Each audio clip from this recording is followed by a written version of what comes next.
할렐루야. 출애굽기 3장 말씀 함께 나누겠습니다. 출애굽기 3장은 부르심의 말씀인데 모세를 부르셨습니다. 광야에서 양을 치든 양떼를 치든 모세를 부르셨습니다. 모세를 이스라엘의 인도자로 부르실 때 그를 통해서 많은 생명을 살리기 원하는 하나님의 역사를 보게 됩니다. 이 모세의 이 사역은 바울의 사역과도 같고 예수님의 모습과도 닮아 있습니다. 우리도 오늘날 많은 생명을 인도하는 데 목적이 있습니다. 하나님의 일하시는 것은 창조의 원리에 있는데 생명이죠. 생명을 이 땅에 주셨고 생명으로 살게 하시고 그 생명으로 다른 생명을 살리는 데 목적이 있습니다. 우리가 예수를 믿고 예수 그리스도를 믿고 구원을 얻었다면 우리는 생명을 얻은 것입니다. 이 땅에 사는 것도 생명을 얻어서 사는데 우리는 이 생명으로 또한 구원의 생명까지 이른다. 영원한 생명을 얻는다. 그러니까 뭘 하느냐? 우리도 또한 다른 생명들에게, 다른 영혼들에게 참 생명을 전하는 자의 역할을 해야 될 줄 믿습니다. 3장 1절에 모세가 그의 장인 미디안 제사장 이돌의 양떼를 치더니 그들을 광야 서쪽으로 인도하여 하나님의 산 호렙에 이르매 했습니다. 산 자체가 하나님의 산이고 그런 것은 아닌데 하나님께서 이곳에 임하셔서 모세에게 나타나셨습니다. 2절에 여호와의 사자가 들기나무 가운데로부터 나오는 불꽃 안에서 그에게 나타나시니라. 그가 보니 들기나무에 불이 붙었으나 그 들기나무가 사라지지 아니하는지라 했습니다. 사람들은 눈에 보이는 현상을 굉장히 중요하게 생각하고 눈에 보이는 물질들을 굉장히 중요하게 생각하죠. 그래서 저도 어렸을 때 성경 공부를 하는데 목사님이 담임 목사님께서 비행기를 타고 그때는 비행기 타는 게 굉장히 어려운 일이었으니까 비행기를 타고 성지순례를 다녀오셨는데 계자씨를 구해왔다. 그래서 그걸 교회 전시했는데 너무 신기한 거예요. 계자씨가 너무 거룩해 보이고 너무 신기해 보이고 계자씨를 통해서 뭔가 일어날 것 같은 그런 꿈을 꿨습니다. 그런데 사실 계자씨를 보지 않는다고 해서 우리가 하나님 나라를 이해 못하는 건 아니죠. 하나님 나라를 비유하기 위해서 우리에게 가르쳐 주신 거죠. 중요한 건 하나님 나라지 계자씨가 아닙니다. 그런데 눈에 보이는 걸 중요하게 생각하죠. 떨기나무 불꽃 가운데 이런데 떨기나무가 불이 붙었으나 사라지지 아니하라 타지 아니하더라 이렇게 했는데 떨기나무가 중요한 게 아니고 하나님의 불이 거기 임했지만 타지 아니하는 것이 중요하다. 그래서 우리는 떨기나무와 같은 존재들, 그냥 사라지고 없어질 만한 연약한 존재들이다라는 거죠. 그런데 우리 안에 뭐가 있습니까? 하나님의 소망이 있고 심지어 성령이 우리 안에 오셔서 우리 안에 거하시는 전이 되었다라는 거죠. 그런데 성령이 거하신 대로 우리는 죽지 않습니다. 그게 신기한 거예요. 성령이 거하셔서 우리에게 말씀하시고 성령으로 기도하고 성령으로 하나님의 뜻을 알아가는데도 하나님 앞에 죽을 수밖에 없는 인생들이 살아있는 게 신기한 거예요. 왜 신기하냐? 예수 그리스도의 그 십자가의 보혈로 말미암아 그 은혜로 말미암아 우리가 살아있는 거죠.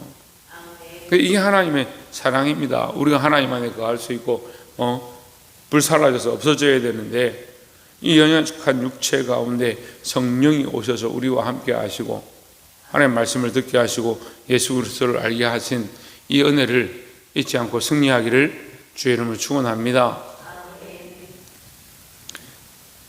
3절에 이에 모세가 이르되 내가 돌이켜 가서 이 광경을 보리라. 떨기나무가 어찌하여 타지 아니하는고 하니 그때 여호와께서 그가 버리고 돌이켜 오는 것을 보시니라. 하나님이 떨기나무 가운데서 그를 불러 이르시되 모세 모세 하심이 그가 이르되 내가 여기 있나이다.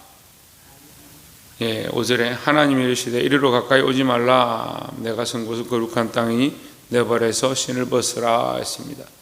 하나님께서 모세를 처음 만나서 하시는 말씀이 모세 모세야 네 발에서 신을 벗으라 이렇게 했습니다. 왜 신을 벗으라 하느냐? 그 앞에 이유를 얘기하죠. 네가 선 곳은 거룩한 땅이다. 우리가 하나님 앞에 나올 때마다 뭘 해야 돼요? 신을 벗어야 되는 거예요. 누구나 다 아는 말씀이죠. 신은 세상에서 걸어왔던 우리의 삶이고 하나님은 여기 계시니까 우리가 하나님 앞에 나올 때마다 뭘 벗어야 되냐? 신을 벗어야 하는 겁니다. 우리 죄의 신, 세상에 살아왔던 우리의 신발들을 벗어야 하는 겁니다. 그래서 하나님 앞에 예배하는 자는 항상 회개를 먼저 해야 되고, 자기의 죄를 하나님 앞에 자복해야 되고, 나의 연약함을 하나님 앞에 내려놔야 한다라는 겁니다. 그런데 여러분, 애통만 하는 사람들이 있어요. 나는 죄인이고, 나는 죄를 많이 지었고, 나는 문제가 많고. 이 회개가 애통으로 가면 문제예요. 애통이 필요하지만 뭘 알아야 되냐? 하나님의 거룩을 알아야 되는 거예요. 하나님의 거룩을 아니까 하나님의 거룩 앞에 나는 죽을 수밖에 없는 죄인입니다. 하나님의 거룩을 대면할 수 없고, 하나님의 말씀을 들을 수도 없고, 하나님의 기도할 수도 없고, 하나님 찬양할 수 없는 자격 없는 존재입니다.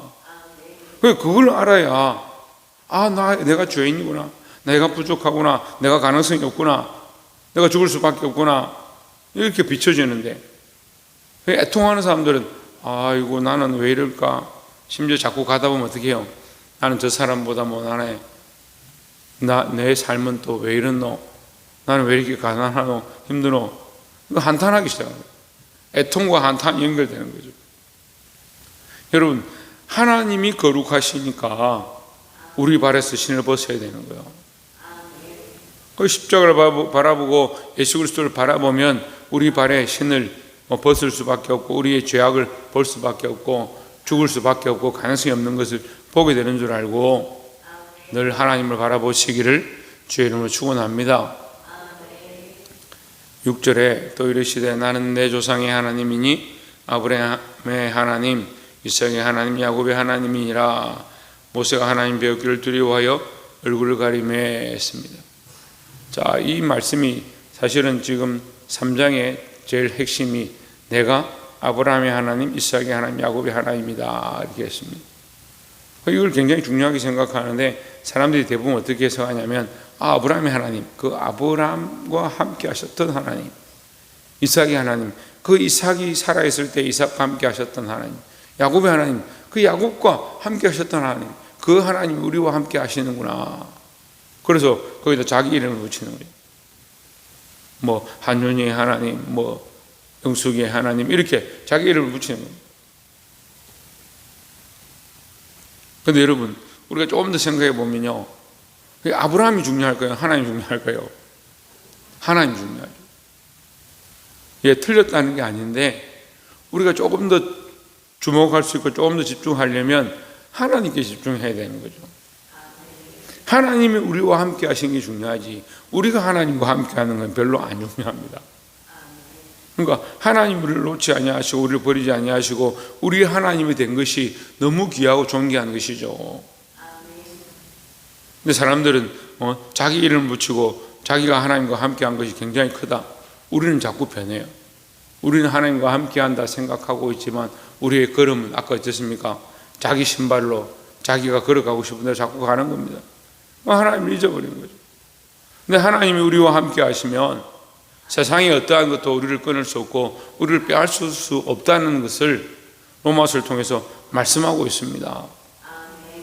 그래서 하나님이 존귀한 것이고 하나님이 우리와 함께 하신 것이 큰 축복이고 은혜인 줄 믿고 그 하나님 바라보시기를 주의 이름으로 축원합니다.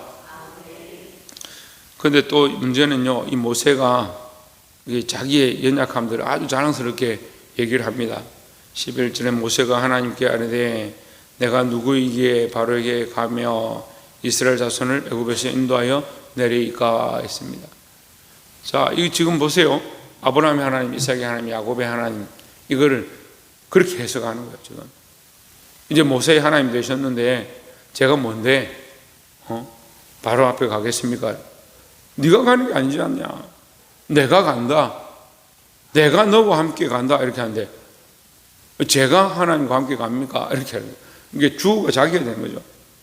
내가 누군데 모세가 내가 누군데 바로에게 가겠습니까? 이렇게 하는 거예요. 그럼 아브라함이 하나님인데 하나님이 중요하고요, 하나님이 그와 함께 하신 게 중요하다고요. 그럼 모세의 하나님인데 내가 너와 함께 하겠다 하는데 모세는 제가 하나님과 함께 한다고요. 그 제가 어떻게 바로에게 갑니까? 자기를 중요하게 생각하는 거죠. 하나님께서 함께 하겠다. 내가 너와 함께 하겠다. 그러면 누가 드러나는 거야? 자기가 드러나는 게 아니라 하나님 보호하시고 지키시고 인도하시겠다는데 자꾸 자기 생각하고 있는 거예요. 13절에 모세가 하나님께 아뢰되 내가 이스라엘 자손에게 가서 이르기를 너희 조상의 하나님이 나를 너희에게 보내셨다 하면 그들이 내게 묻기를 그의 이름이 무엇이냐 하리니 내가 무엇이라고 그들에게 말하리까 했습니다. 모세는 지금 걱정이 많은 겁니다. 바로도 말을 안 들을 것 같고 이스라엘 백성도 말을 안 들을 것 같고 내가 가서 어떻게 합니까? 그래 14절에 하나님이 모세에게 이르시되 나는 스스로 있는 자이니라. 또 이르시되 너는 이스라엘 자손에게 이같이 이르기를 스스로 있는 자가 나를 너에게 보내셨다 하라 했습니다. 스스로 있는 자다. 스스로 있는 자는 뭐요? 우리는 스스로 있는 겁니까? 우리는 태어난 거죠. 네, 태어난 거고 좀 더 구체적으로 하면 창조된 거죠. 그럼 우리는 만들어진 것이고 창조되었다 이렇게 하면 잘 말이 쉽게 하면 만들어졌다. 우리는 이 세상에 태어났다, 만들어졌다. 하나님은 태어난 존재도 아니고 만들어진 존재도 아니고 창조된 존재도 아니고 스스로 계셨다. 그럼 뭐예요? 창조자죠. 창조된 자가 아니니까 창조자죠. 그가 우리를 만드셨죠. 나는 스스로 있는 자다 할 때에 나는 창조자다. 나는 만물의 근원이고 시작이다. 이 말씀입니다. 그러니까 더 이상 할 말이 없어요. 더 이상 할 말이 없어야 되는데 모세가 계속 말합니다. 하나님 그럼 어떻게 합니까? 가서 뭘 보이겠습니까? 무슨 증거를 보일까요? 어떻게 할까요? 누가? 자기가 자꾸 생각해요. 자기가 못할 것 같거든. 하나님 옆에 계신데도 내가 어떻게 합니까? 내가 가서 뭐라고 합니까? 내가 바로에게 어떻게 말합니까? 내가요? 왜 하필 나를 부르셨습니까? 내가 어떻게 할까요? 지금 하나님께서 내가 아브라함의 하나님이고 이삭의 하나님이고 야곱의 하나님이고 내가 창조자고 내가 너희를 만들었고 내가 그들의 기도를 들었고 이 뒤에 말씀에 그러죠. 내가 너희의 기도를 들었고 너희의 우고를 알고 이제 너희를 거기서 나오게 하려고 한다. 하나님께서 내가 하시겠다 이렇게 하는데 모세는 내가요? 왜 나를 부르셨는데요? 내가 어떻게 하는데요? 내가 뭐라고 하는데요?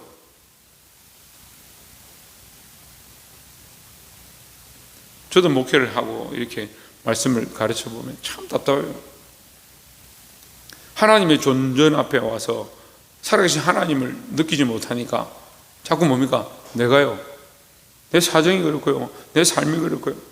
내가 어떻게 합니까? 그렇게 막 여러분 우리의 시각을 바꿔야 합니다. 하나님께로 바꿔야 합니다. 하나님 바라보고